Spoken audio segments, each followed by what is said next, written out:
Hello guys, today हम discussion करेंगे NHPC company के बारे में। ओके, ये एक गवर्नमेंट बेस्ड कंपनी है। इसके बारे में हम टेक्निकल एंड फंडामेंटल जानेंगे और इसका नेक्स्ट टारगेट क्या होगा ये भी जानेंगे। ओके, इसमें मोमेंटम आ चुका है।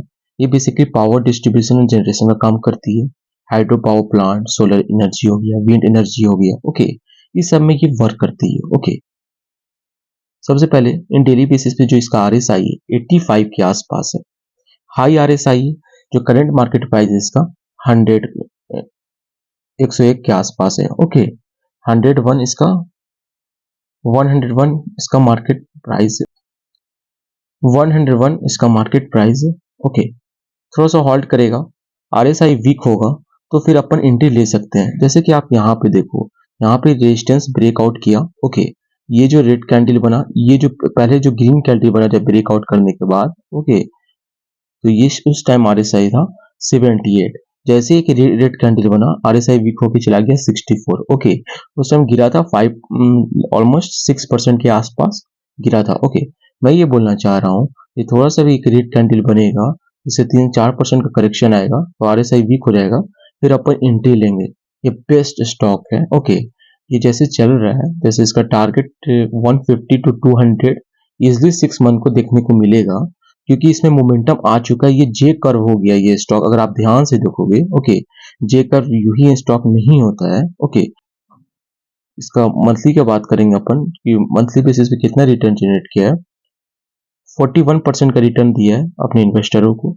लो गया था 68 एंड हाई गया है 103। ओके, साल के रिटर्न के बारे में अपन बात करेंगे तो एक साल में 145% का रिटर्न जनरेट कर पिछले एक साल में 145% का रिटर्न जनरेट करके दिया। ओके, लो गया है 37 पे, हाई गया है 103 पे। ओके, थोड़ा स्कोर कार्ड के बारे में बात करेंगे अपन। जो इसका परफॉर्मेंस है एवरेज है, वैल्यूएशन जो कंपनी का वो हाई है, ग्रोथ लो है, प्रॉफिटेबिलिटी हाई है, एंट्री पॉइंट बैड है एंड रेड फ्लैग लो है। ओके, अब इसका थोड़ा पीई का बात करते हैं, उसके बाद हम लोग बैलेंस शीट और प्रोमोटर होल्डिंग पे आएंगे। देखिए, सबसे बेहतरीन इस कंपनी का मुझे ये लगा, पी प्राइस अर्निंग रेशियो 24 के आसपास है। ओके, एंड ये मार्केट कैपिटलाइजेशन अगर आप देखोगे 91,360 करोड़ के आसपास है। कोई ऑपरेटर इसको ऑपरेट नहीं कर सकता है। जब मैं फर्स्ट टाइम देखा तो मुझे लगा कि ये स्टॉक चल नहीं रहा था, सडनली मोमेंट आने का कारण क्या है। तो फिर मैंने डीप स्टडी किया तो फिर मुझे पता चला कि इसको अब जगह जगह ऑर्डर मिल रहा है। गवर्नमेंट की ना कंपनी है, अभी गुजरात में इसको तकरीबन 800 या 900 करोड़ का पावर डिस्ट्रीब्यूशन का ऑर्डर मिला हुआ है। ओके, एंड जब मैं इसका पी देखा तो 24 के आसपास लगा, मुझे ये कंपनी बेहतर लगा। ओके, डिविडेंड भी कंपनी ने जनरेट करके दिया है, 2.03% का डिविडेंड दिया है। और जो इसका सेक्टर का जो पी है, ओके, 30 है। Number of share holder 13.33 lakh है। सीएजीआर का बात करेंगे, यानी कि कंपाउंड एनुअल ग्रोथ रेट, यानी कि एक साल में मिनिमम कितना रिटर्न जनरेट करके इस कंपनी ने दिया है, तो यहाँ पे लिखा हुआ है 20% का सीएजीआर जनरेट करके दिया है। ओके, तो बैलेंस शीट के बारे में अपन बात करेंगे।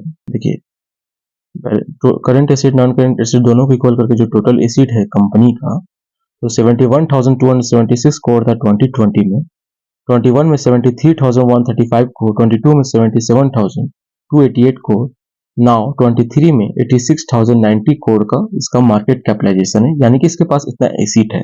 Okay, liabilities and non current liabilities का बात करेंगे तो जो टोटल लाइबिलिटीज है तो 37,121 करोड़। ओके, एंड 21 का बात करेंगे 37,247 करोड़, 22 का बात करेंगे 39,504 करोड़, 23 की बात करेंगे 44,376 करोड़।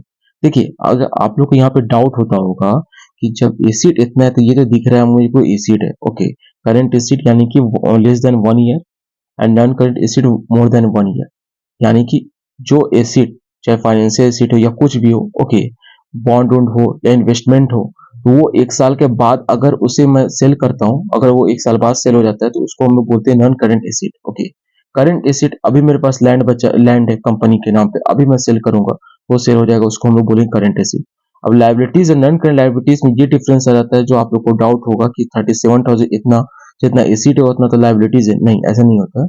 नॉन करंट लाइबिलिटीज मतलब होता है जो 1 साल के बाद, यानी कि सपोज कि एनएचपीसी का कुछ ऐसा डिस्ट्रीब्यूशन कंपनी होगी, ओके, जो पावर जनरेट करने में कुछ जो मशीनरी सब लगता होगा, अगर उसको हम सेल करेंगे तो वो मोर देन 1 ईयर लगेगा, ओके। तो उसको बोलते हैं नॉन करंट लायबिलिटीज। और जो करंट लायबिलिटीज, जो अभी मेरे पास जो कर्जा है कंपनी का, ओके, चाहे कंपनी ने अपना बैंक से लोन लिया हो, ओके, या कहीं से भी लोन लिया हो, कंपनी के ऊपर जो कर्जा है, लायबिलिटी है, उसको हम लोग बोलते हैं 6,307 को 2020 में था, 2021 में 6,211 करोड़, 22 में 6,610 करोड़ एंड 23 में 7,945 करोड़ के आसपास, ओके।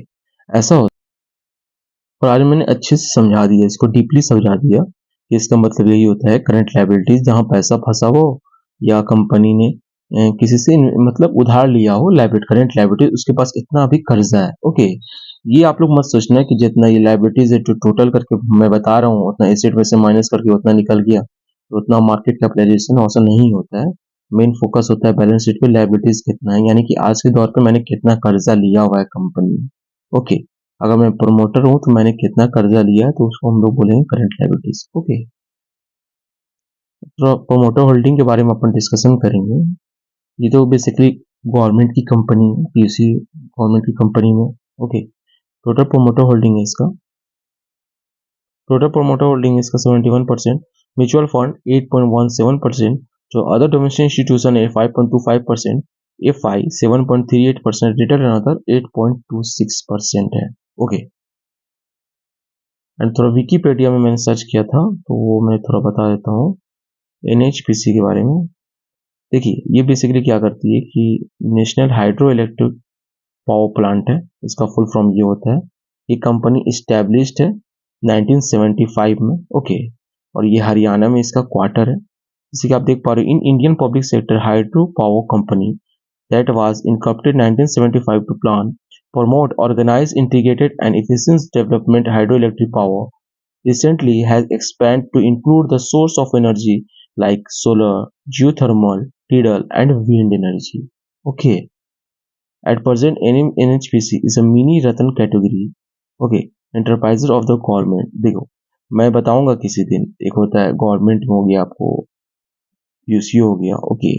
एक हो गया सीपीयू, यानी कि सेंट्रल पब्लिक फंड करके आता है, सो गवर्नमेंट का होता है, ओके। एक नवरत्न होता है, एक मेजोरिटी करके कुछ होता है, ओके। ये सब होता है, मैं बताऊंगा किसी दिन पूरा डिटेल में, ताकि आप लोग को आइडेंटिफाई करने में इजीली हो पाए, ओके। ये सब बेसिकली मार्केट कैपिटलाइजेशन बेसिस पे होता है और कितना शेयर है उस पर हम लोग डिवाइड करते हैं कि मिनी रतन है कि नवरत्न है, ओके।